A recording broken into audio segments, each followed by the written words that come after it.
Olá, eu sou Lauro Jardim. Eu sou o Gabeira. Eu e Gabeira estamos aqui hoje, como em todas as terças-feiras, para o nosso papo sobre os assuntos quentes da semana.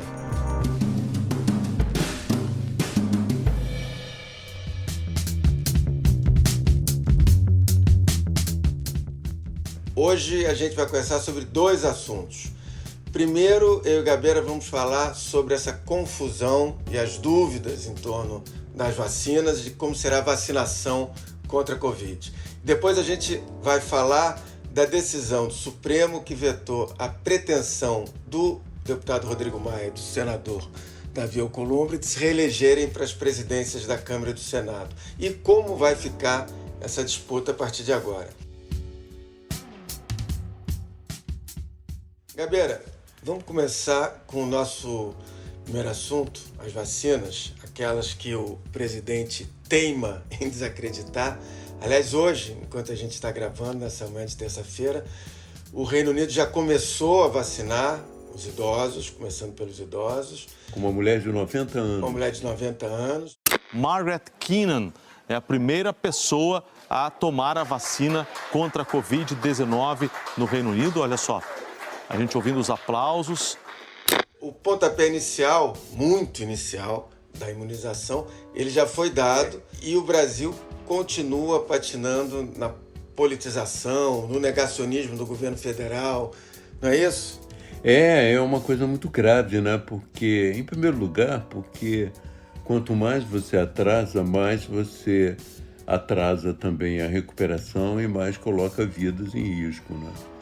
Se você tem uma média de 600, 800 pessoas morrendo por dia, você imagina, cada dia que você atrasa significa, pelo menos teoricamente, a perda de 800 vidas, né? Portanto, é necessário correr. Agora, o Brasil, desde o princípio, hesitou muito nesse campo. E a hesitação é de fundo ideológico. O presidente da República várias vezes já disse que ele achava melhor investir em remédio do que investir na vacina. E o próprio ministro Pazuello, num depoimento no Congresso, ele afirmou, olha, o presidente está buscando um remédio. O resultado disso é o seguinte, que o Brasil investiu talvez uns 15 milhões aí em vermífugo, em pesquisa do vermífugo Anitta, lembra que o astronauta estava atrás desse vermífugo, e também comprando hidrocloroquina, quando na verdade o problema era centrar na vacina, porque a vacina era a saída. Aí o governo intensificou a produção e a distribuição do remédio desde o início da pandemia como forma de política pública mesmo, né? Atualmente, mais de 400 mil comprimidos estão em estoque e, a pedido do Ministério da Saúde, já foram distribuídos mais de 1.700.000 comprimidos para as secretarias estaduais e quase 730 mil para as secretarias municipais. Custo total de mais de R$1 milhão. O Brasil apostou todas as suas fichas até o momento, pode ser que ele mude, mas até o momento ele apostou todas as suas fichas na vacina da Oxford AstraZeneca. E essa está um pouco atrasada, a fase 3 está um pouco atrasada. O ministro prometeu que começaria a vacinação em março.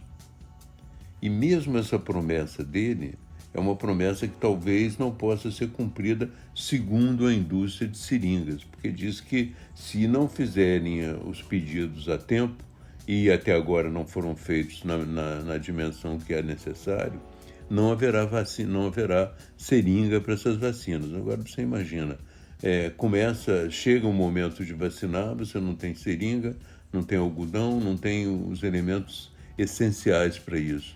Eu acho que é muito perigoso, quer dizer, você vai ficar basicamente dependendo da vacina da Sinovac, que está em São Paulo, né? Que o Dória está conduzindo como se fosse também uma luta política dele. Isso, um rally político dele. E isso vai ser um problema. Você está vendo já, em primeiro lugar, os governadores querendo comprar vacina, os prefeitos querendo comprar vacina.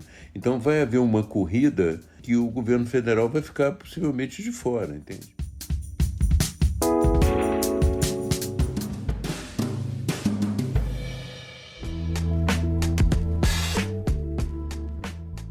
Dória, quer dizer, claramente está usando a Coronavac para fazer política. Quantidade de exemplos não faltam, né? Quer dizer, ele marcou para o dia do início da vacinação, dia 25 de janeiro, que é o dia do aniversário da cidade de São Paulo.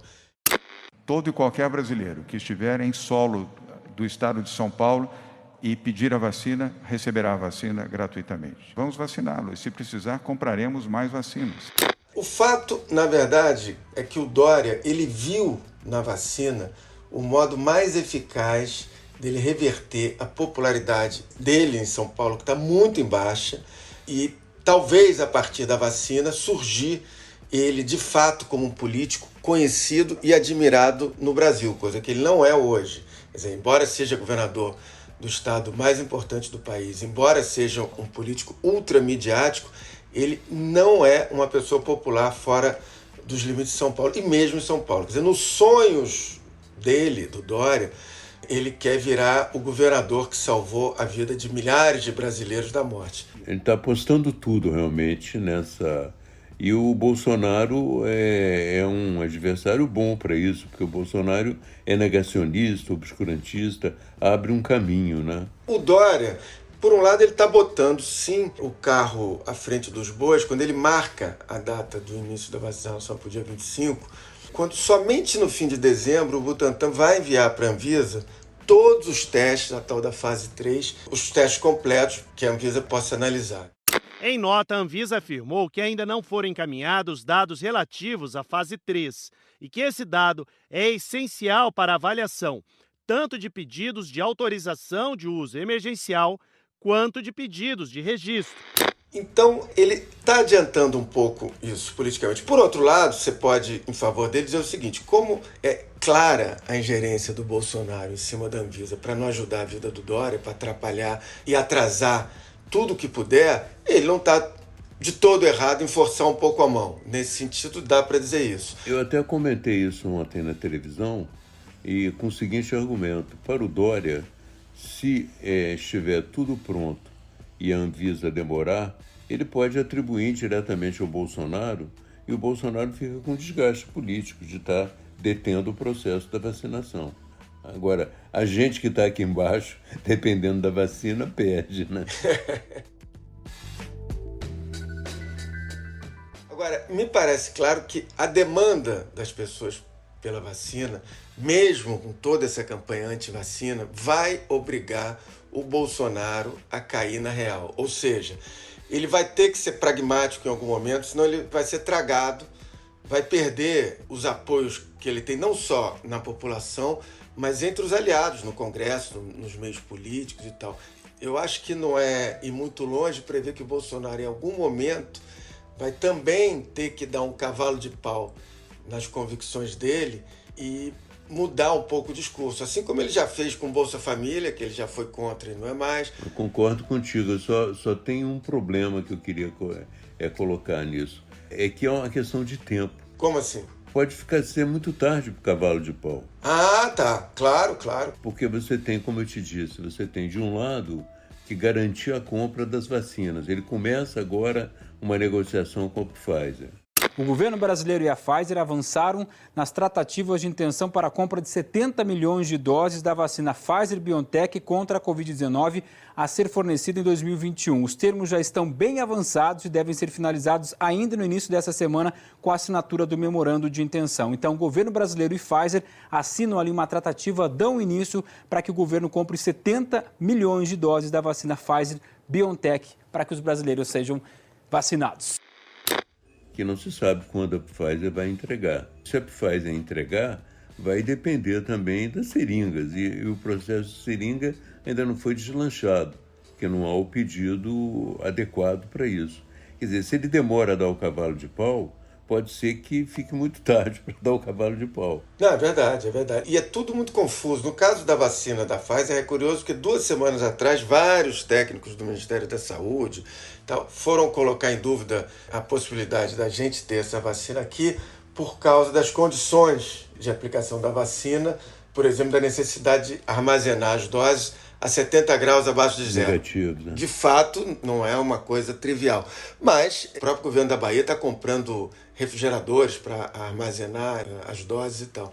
Quer dizer, agora, esse problema do armazenamento a 70 graus abaixo de zero parece que sumiu quando o próprio Ministério da Saúde diz que está em fase adiantada de negociação com a Pfizer. Não, e a própria Pfizer anuncia e diz para o governo que ela tem uma embalagem de gelo seco que mantenha 15 dias a vacina a menos 70 graus, entende? O erro inicial, me parece estar claro, exatamente por essa atitude negacionista do Bolsonaro, é de não fazer o que boa parte dos governos do mundo fez, que é você apostar em várias das vacinas que estavam sendo desenvolvidas, né? Porque ninguém sabia o resultado. Essa coisa de apostar, embora a junção Oxford/AstraZeneca é uma coisa poderosa, porque é uma universidade de tradição e um laboratório, de fato, muito importante, quer dizer, você foi o único país que apostou todas as fichas numa vacina só. Pois é, e além do mais, houve o problema, né? Na fase 3, a Oxford/AstraZeneca atrasou, entende?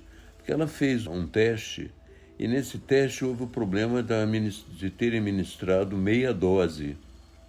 E as meias doses ministradas acabaram tendo um resultado melhor do que a dose dupla, entende? Então ficou esse mal-estar. Como explica isso? Tiveram que refazer os testes. Então vai haver um atraso nessa vacina necessário, porque para obter os dados que eles precisam e, consequentemente, a autorização, eles precisam de um pouco mais de tempo, entende?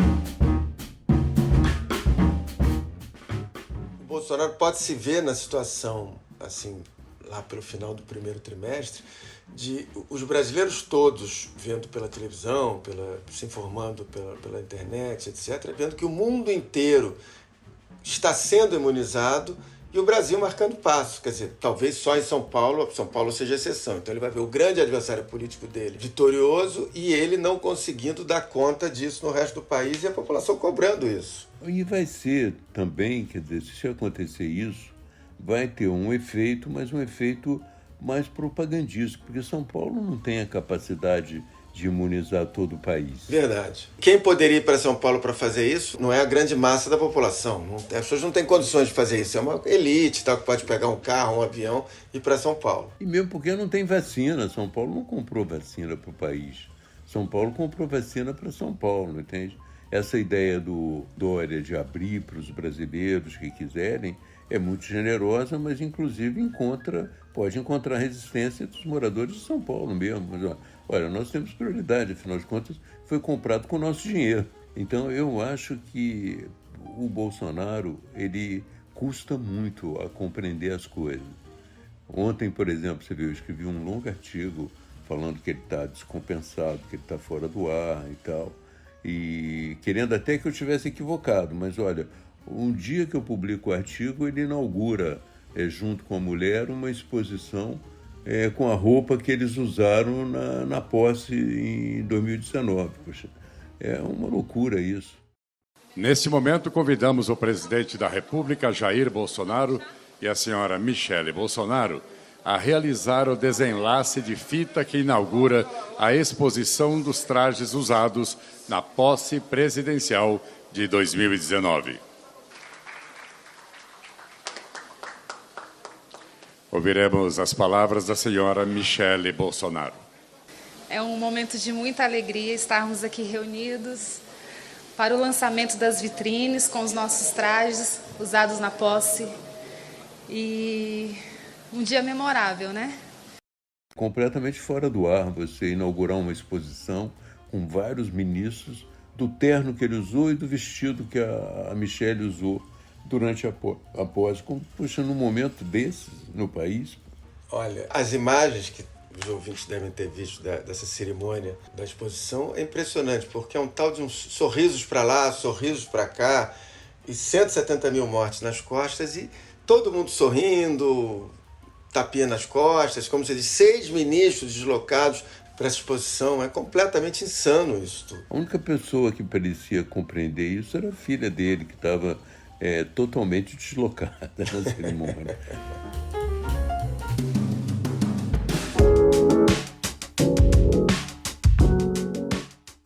Vamos para o nosso segundo tema de hoje.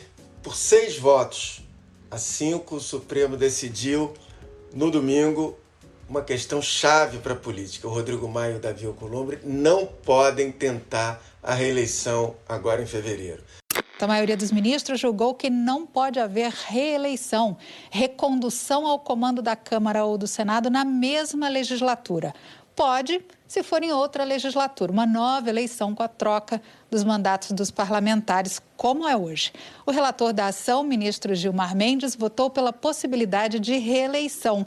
Foi acompanhado pelos ministros Dias Toffoli, Alexandre de Moraes e Ricardo Lewandowski.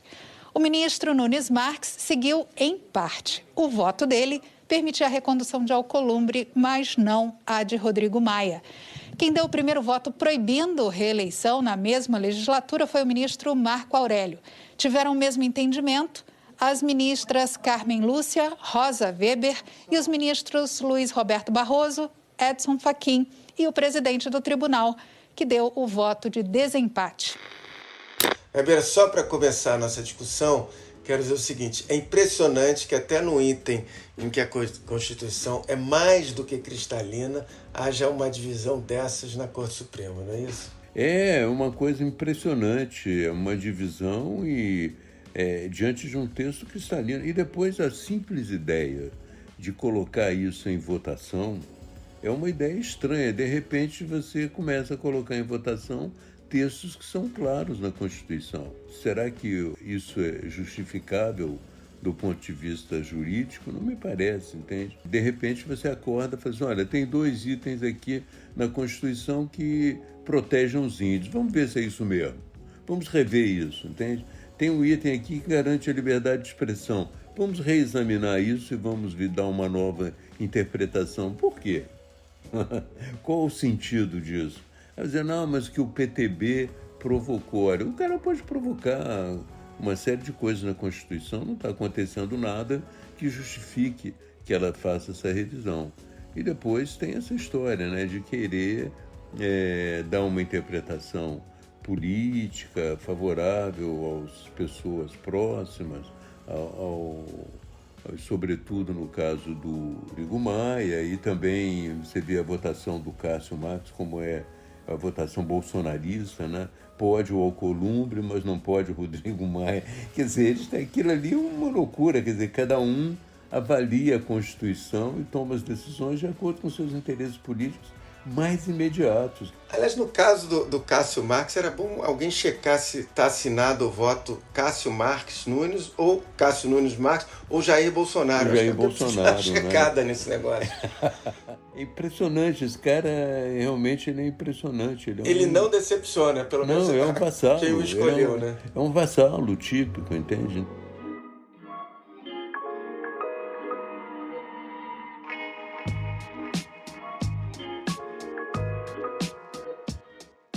Agora, eu queria contar aqui alguns bastidores dessa decisão que mostram um pouco como funciona a política no Supremo.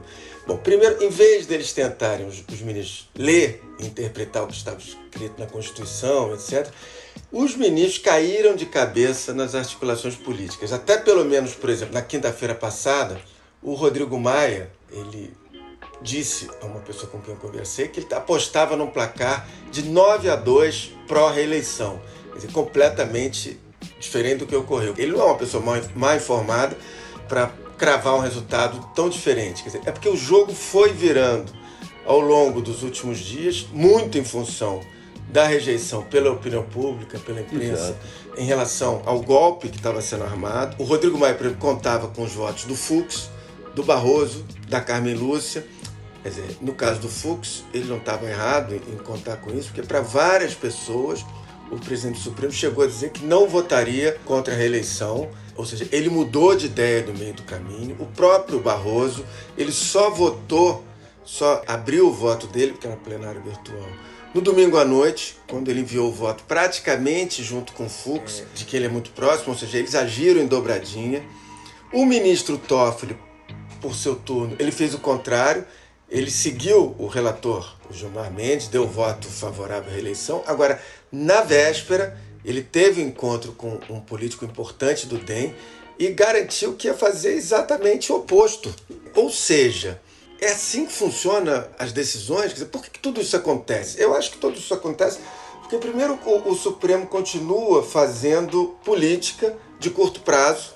Não tem que fazer política, mas fazer de curto prazo, mesmo às custas de machucar o texto constitucional. Quer dizer, o fato é que o Rodrigo Maia e o Davi Alcolumbre articularam para dar um jeitinho na Constituição. O Gilmar Mendes entrou na linha de frente dessa articulação dentro do Supremo. Esse grupo quase conseguiu golpear a Constituição com assim, um pano de fundo de bons propósitos, entre aspas. Que era o seguinte: não podemos deixar alguém como Arthur Lira ser eleito presidente da Câmara, afinal, Arthur Lira é uma espécie de Eduardo Cunha com outro sotaque, e nem dar força para o Bolsonaro, porque ele é muito perigoso e tal. Hoje, o jornal O Estado de São Paulo publicou reportagem sobre a investigação contra ele e revelou: Arthur Lira, nome do Planalto à presidência da Câmara, liderou rachadinha em Alagoas. De acordo com a Procuradoria, a fraude se dava a partir da apropriação de parte dos salários de funcionários e também da inclusão de falsos funcionários na folha de pagamento. Segundo a denúncia, de 2001 a 2007, Arthur Lira movimentou em sua conta mais de 9,5 milhões de reais. Os documentos apontam que, durante o cumprimento dos mandados, apreendeu-se em uma das residências de Arthur Lira uma planilha denominada de cheques em aberto a vencer, no total de mais de 1,3 milhão. As premissas até que são verdadeiras, né? O Bolsonaro é perigoso, o Lira é um deputado complicado, mas, obviamente, não é rasgando a Constituição que a gente vai resolver isso, né? É lógico, se ele for eleito, o Eduardo Cunha também era complicado, entende? Tão complicado quanto o Lira, talvez um pouco mais inteligente até que o Lira. É mais sagaz e capaz, com certeza. Exato, então, e a gente teve que segurar essa onda. É muito melhor você enfrentar essa situação, digamos assim, triste, difícil, do que você romper com a Constituição. Não há possibilidade de romper com a Constituição para evitar uma situação desagradável que a democracia acaba te colocando diante dela, não é? O fato é que o Supremo, mal ou bem, ele botou a bola novamente no centro ali do campo e a disputa vai ser agora nas 4 linhas, né? Quer dizer, no Congresso, no voto e tal. Vai caber agora ao grupo do Rodrigo Maia, comandado por ele, se mostrar capaz de lançar um candidato viável, forte o suficiente para vencer o Arthur Lira, que está aliado ao presidente da República. Você que foi deputado por tantas legislaturas, você sabe como é que é essa articulação, esse bastidor para a eleição da presidência da Câmara, pelo menos acompanhando política nas últimas décadas, exceto na última eleição do Rodrigo Maia e a do próprio Eduardo Cunha.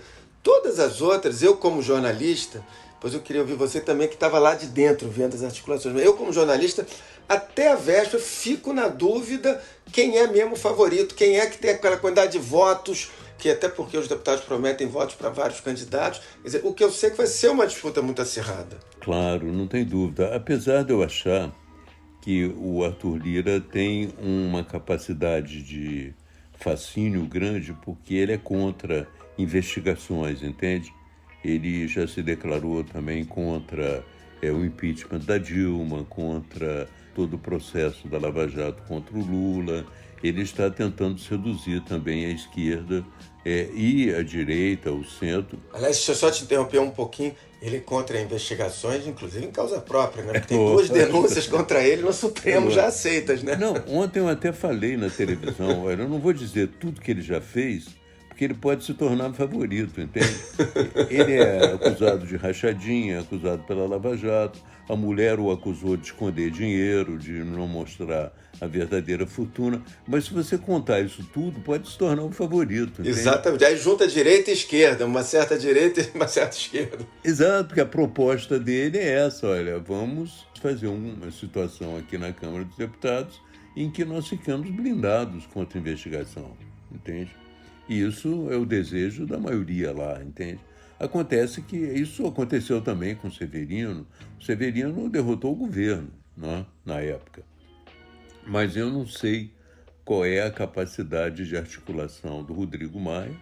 Não sei como a esquerda vai se comportar de um modo amplo, né? Pode ser que a esquerda queira esse caminho também, esse caminho de um presidente que blinde a Câmara dos Deputados de investigações, e pode ser que o próprio Arthur Lira está prometendo que não será totalmente obediente ao Bolsonaro, entende?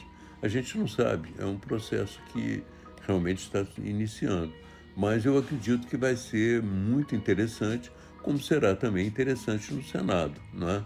Buscar no Senado um candidato que necessariamente também não seja governista, né?